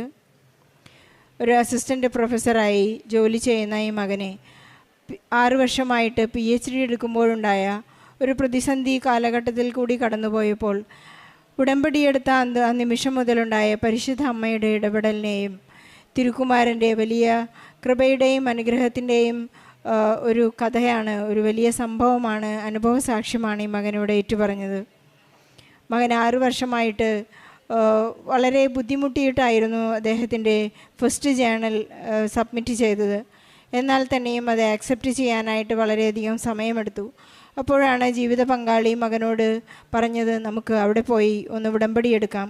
പക്ഷേ ഇദ്ദേഹത്തിന് ലഭിച്ചിട്ടുള്ള അദ്ദേഹത്തിന് കൃപാസനത്തെക്കുറിച്ച് ലഭിച്ചിട്ടുള്ള വളരെ നെഗറ്റീവായിട്ടുള്ള ട്രോള്, അതുപോലെ തന്നെ ഇംപ്രഷൻ, അതെല്ലാം ഒരു തട്ടിപ്പ്, അല്ലെങ്കിൽ ഈ ഉപ്പ് എങ്ങനെയാണ് പ്രയോഗിക്കേണ്ടത്, ഇങ്ങനെയുള്ള ഒരു നെഗറ്റീവ് ആറ്റിറ്റ്യൂഡിൽ കടന്നു പോകുമ്പോഴാണ് അദ്ദേഹം ഇവിടെ വന്ന് ഉടമ്പടി എടുത്തപ്പോൾ അച്ഛൻ്റെ ബഹുമാനപ്പെട്ട ജോസഫ് അച്ഛൻ്റെ പ്രബോധനങ്ങൾ കേൾക്കുകയും അതിലുള്ള വാസ്തവ്യത ഇതെല്ലാം ബിബ്ലിക്കലി പ്രൂവ്ഡ് ആയിട്ടുള്ള കാര്യങ്ങളാണ്. നാം കത്തോലിക്ക സഭയോട് വളരെ ചേർന്നുകൊണ്ടാണ്, ദൈവകൽപ്പനകൾ പാലിച്ചുകൊണ്ടാണ് മനുഷ്യർ ജീവിതത്തിലേക്ക് കടന്നു വരുന്നതും ദൈവാനുഗ്രഹം പ്രാപിക്കുന്നതെന്നെല്ലാം ഈ മകന് മനസ്സിലാക്കാനുള്ള വലിയ ദൈവാനുഗ്രഹവും കൃപയും ഉണ്ടായി. 1 മാസത്തിനുള്ളിൽ തന്നെ അദ്ദേഹത്തിൻ്റെ റിജക്റ്റഡായ പേപ്പർ സബ്മിഷൻ റിവൈസ് ചെയ്യുവാനും അത് 3 മാസത്തിനുള്ളിൽ ആ ജേണൽ ആക്സെപ്റ്റ് ചെയ്യാനുള്ള കൃപയുണ്ടായെന്നാണ് ഈ മകനേറ്റ് പറയുന്നത്. അതുപോലെ തന്നെ ഓപ്പൺ ഡിഫൻസിൻ്റെ സമയത്ത് അദ്ദേഹത്തിന് ഈ വിശ്വാസത്തോടു കൂടിയുള്ള ഉടമ്പടി ഉപ്പിൻ്റെ പ്രാധാന്യം എന്താണ് ഉപ്പ് എന്നും അതിൻ്റെ വിശ്വാസ പ്രയോഗം എന്താണെന്നെല്ലാം അദ്ദേഹത്തിന് കൃത്യം മനസ്സിലാവുകയും അത് പ്രയോഗിക്കുകയും അതിനുള്ള ഉടമ്പടി കാശുരൂപം എന്താണെന്നും പരിശുദ്ധ അമ്മ തൻ്റെ തന്നെ കൂടെ നിൽക്കുന്ന വലിയ ജീവിതാനുഭവം അദ്ദേഹത്തിന് ഉണ്ടായതായി ഏറ്റുപറയുകയാണ്. നമുക്കറിയാം, ഇൻ്റലക്ച്വലായിട്ടുള്ള ആളുകൾ അതിനെ മനസ്സിലാക്കി കഴിഞ്ഞാൽ അത് ഏറ്റുപറയുമ്പോഴുള്ള ഒരു വലിയ ജീവിതാനുഭവം അതവരിൽ നിന്ന് ഒരിക്കലും മാഞ്ഞു പോവുകയില്ല. അവർ ഏറ്റുപറയുന്നത് തന്നെയാണ്. ബഹുമാനപ്പെട്ട ജോസഫ് അച്ഛൻ ഒരു വിശ്വാസ പ്രഖ്യാപനത്തെക്കുറിച്ച് ധ്യാനങ്ങളിൽ നമ്മോട് പറയുമ്പോൾ, നിങ്ങൾക്ക് നൽകിയ സാക്ഷ്യം, നിങ്ങൾക്ക് കിട്ടിയിട്ടുള്ള സാക്ഷ്യങ്ങൾ നിങ്ങൾ മനുഷ്യരുടെ മുൻപിൽ ഏറ്റുപറയുമ്പോഴാണ് ഈശോ പിതാവിൻ്റെ മുൻപിൽ നമ്മയും ഏറ്റുപറയുക എന്ന് നമുക്ക് വിശ്വസിക്കാൻ മാത്രം നമ്മുടെ ജീവിതത്തിലേക്ക് ദൈവം ഇടപെടുമ്പോൾ അത് നമ്മുടെ ഒരു വലിയ കടമയാണ്. ഒരു കടമായി നമുക്ക് കിടക്കാതിരിക്കാനായി നമുക്ക് പരിശ്രമിക്കുകയും ചെയ്യാം. അതുപോലെ തന്നെ ഇദ്ദേഹത്തിന് കൃപാസനം പത്രം മറ്റുള്ളവരോട് ഈശോയെക്കുറിച്ചും പരിശുദ്ധാമ്മയെക്കുറിച്ചും പറഞ്ഞു കൊടുക്കുവാനുള്ള ഒരു ലജ്ജ, ഒരു നാണക്കേട്, എൻ്റെ സ്റ്റാറ്റസ് ലോ ആയി പോകുമല്ലോ.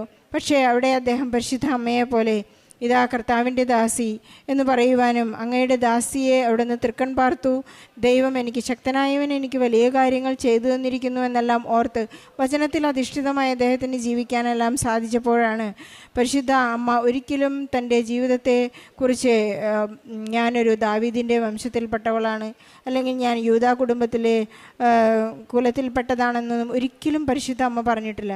ഞാൻ അവിടുത്തെ ദാസിയാണെന്നാണ് പരിശുദ്ധ അമ്മ പറഞ്ഞത്. അതുപോലെ ഈ മകനെ എത്രമാത്രം ദൈവം ഉയർത്തിയോ അത്രമാത്രം താഴാനായി ദൈവം കൃപ നൽകിയിരിക്കുന്നു. അതുപോലെ തന്നെ പഠിക്കുന്ന എല്ലാ മക്കളുടെയും നിയോഗങ്ങളെ നമുക്ക് ഈ സാക്ഷ്യത്തോട് ചേർത്ത് വയ്ക്കാം. എല്ലാവരും ദൈവകൃപയിലേക്ക് നടന്നെടുക്കട്ടെ, ഉടമ്പടിയിലൂടെ ജീവിക്കാനുള്ള കൃപ നൽകട്ടെ. കുറച്ചുകൂടി ഓരോ പ്രാവശ്യവും ഉടമ്പടി പുതുക്കുമ്പോൾ ദൈവത്തിലേക്ക് കൂടുതൽ അടുക്കുവാനും നിത്യതയെക്കുറിച്ച് മനസ്സിലാക്കുവാനും ഈശോയെ സ്വീകരിക്കുമ്പോൾ ഈശോയെ തൊടുന്ന അനുഭവം നമുക്കുണ്ടാകുവാനുമായി നമുക്ക് പ്രാർത്ഥിക്കാം. ബിനീഷ് ജോയ്ക്ക് ലഭിച്ച എല്ലാ അനുഗ്രഹങ്ങൾക്കും കൃപകൾക്കും ഈശോയ്ക്കും പരിശുദ്ധ അമ്മയ്ക്കും 1000 നന്ദി. എൻ്റെ പേര് ജിസ്മി. ഞാൻ വരുന്നത് നോർത്ത് പറവൂരിൽ നിന്നാണ്. ഇതെൻ്റെ ഭർത്താവ് ആൻ്റണി. ഇതെൻ്റെ 2 മക്കൾ അബ്രഹാം, അലോഷ്യസ്. ഞാൻ ആദ്യമായിട്ട് ഉടമ്പടി എടുത്തത് 29 11/2021 അന്നേരത്ത് ഉടമ്പടി എടുക്കാനുള്ള കാരണം ഞങ്ങൾക്കൊരു ഭവനം ഉണ്ടായിരുന്നില്ല. 10 വർഷത്തോളമായിട്ട് ഞങ്ങളൊരു ഭവനത്തിനായിട്ട് ആഗ്രഹിച്ചിരുന്നു. മാതാവിനോട് ഈശോനോടൊക്കെ പ്രാർത്ഥിച്ചിരുന്നു. പക്ഷേ ഉടമ്പടി ഞങ്ങളുടെ കയ്യിൽ പൈസ ഒന്നും ഉണ്ടായിരുന്നില്ല. ഞങ്ങൾക്ക് ആഗ്രഹം മാത്രമേ ഞങ്ങളുടെ കയ്യിൽ ഭാഗ്യമായിട്ട് ഉണ്ടായിരുന്നുള്ളൂ. ഞങ്ങൾ ഇവിടെ ഉടമ്പടി എടുത്തേണ്ട ഒരു ധൈര്യത്തിൽ ഞാനും ഹസ്ബൻഡും വീടും പറമ്പും അന്വേഷിക്കാനായിട്ട് തുടങ്ങി.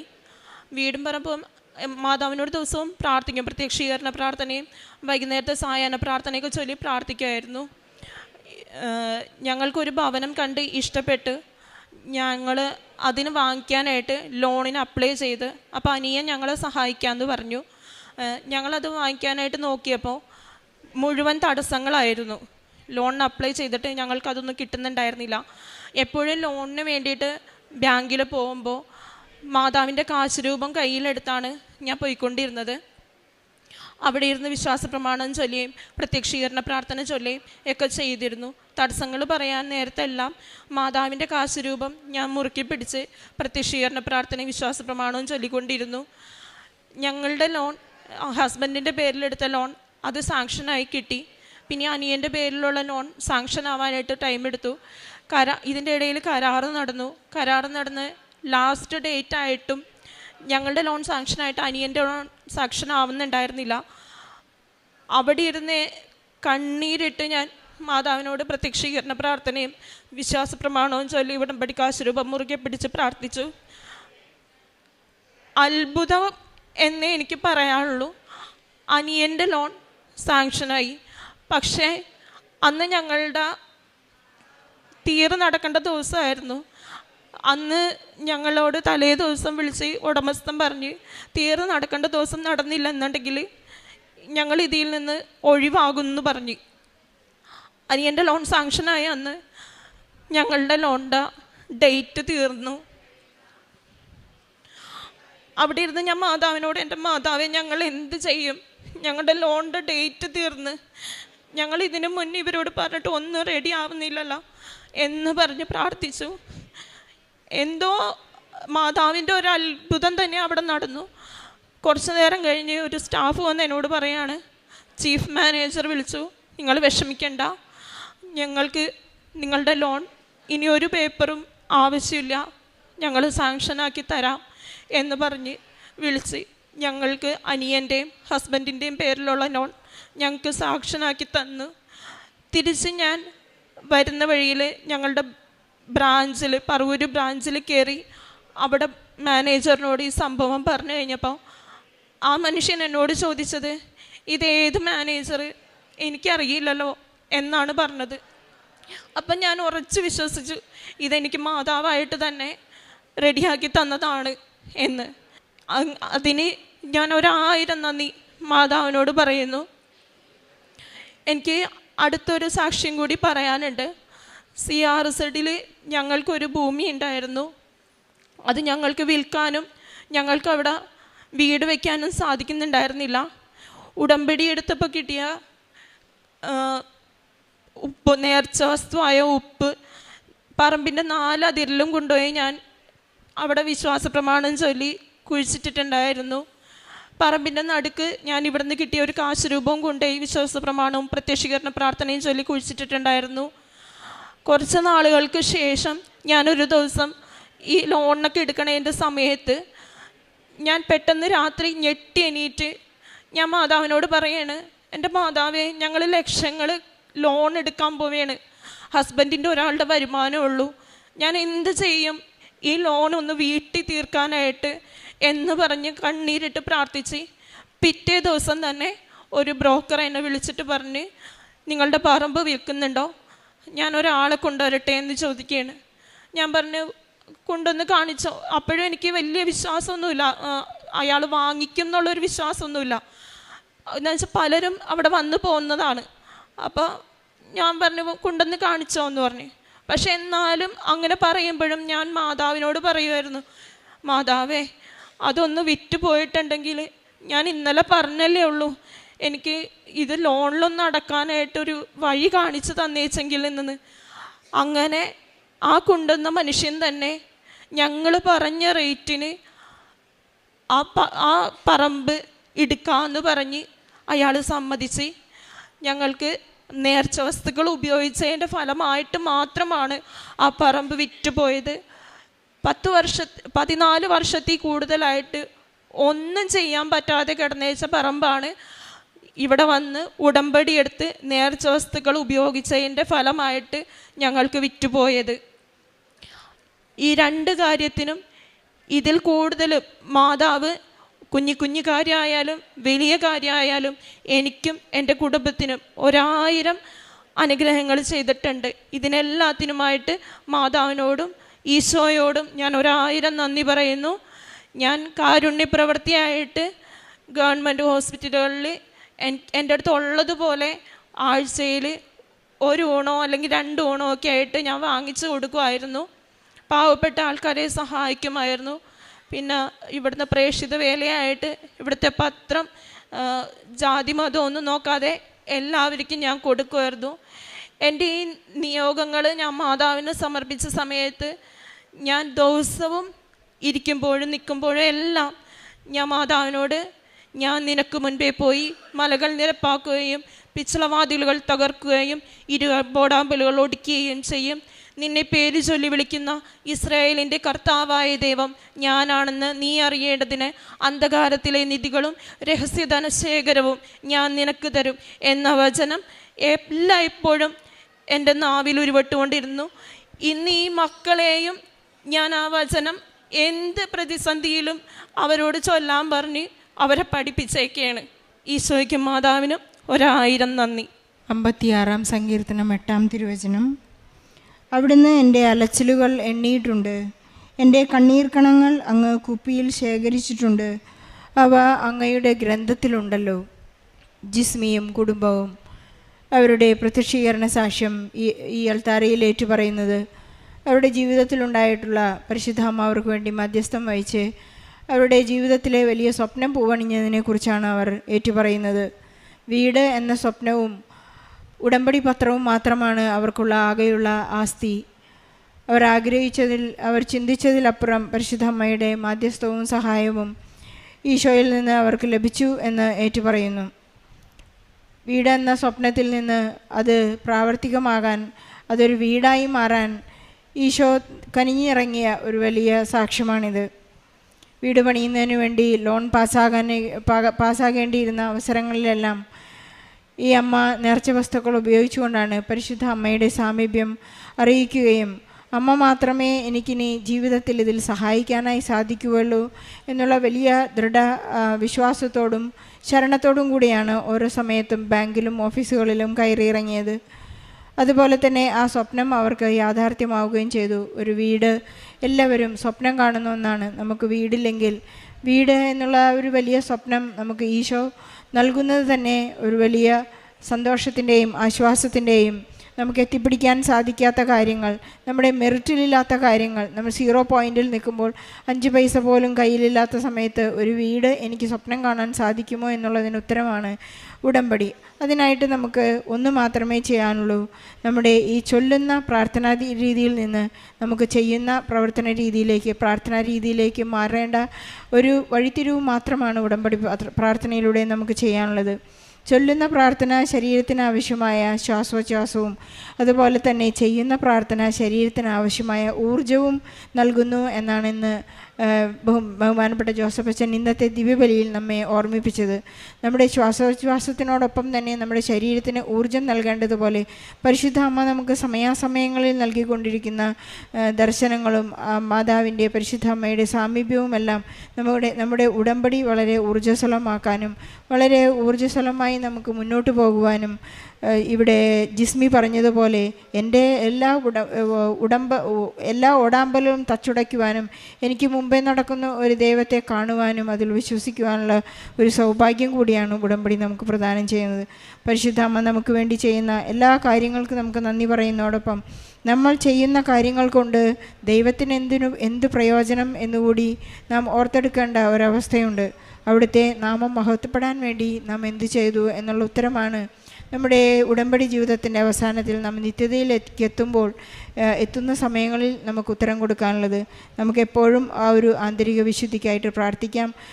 നമ്മുടെ നിയോഗങ്ങളോട് ചേർത്ത് വെച്ച് സാക്ഷ്യത്തോട് ചേർത്ത് വെച്ച് എല്ലാ നിയോഗങ്ങളെയും നമുക്ക് സമർപ്പിക്കാം. കാരണം ഇന്ന് വീടില്ലാത്തവർ, കുഞ്ഞുങ്ങളില്ലാത്തവർ, ജീവിതത്തിൽ വഴിമുട്ടി നിൽക്കുന്നവർ, വഴിവിട്ട ജീവിതങ്ങളുള്ളവർ, അതുപോലെ തന്നെ കുത്തഴിഞ്ഞ യുവത്വം, ഇതെല്ലാം നമുക്ക് നമ്മുടെ നിയോഗങ്ങൾ ഈ സാക്ഷ്യത്തോട് ചേർത്ത് വെച്ചാൽ നമ്മുടെ വളർന്നു വരുന്ന മക്കൾ വരും തലമുറകൾക്ക് വേണ്ടി ഉടമ്പടിയെ വാർത്തെടുക്കുവാനും ഉടമ്പടിയിൽ ജീവിക്കുവാനുള്ള കൃപയ്ക്ക് വേണ്ടിയും നമുക്ക് പ്രാർത്ഥിക്കാം. ഈശോയും പരിശുദ്ധ അമ്മയും അവർക്ക് ചെയ്ത അനുഗ്രഹങ്ങൾക്കായി ജിസ്മിക്കും കുടുംബത്തിന് ലഭിച്ച അനുഗ്രഹങ്ങളോടൊപ്പം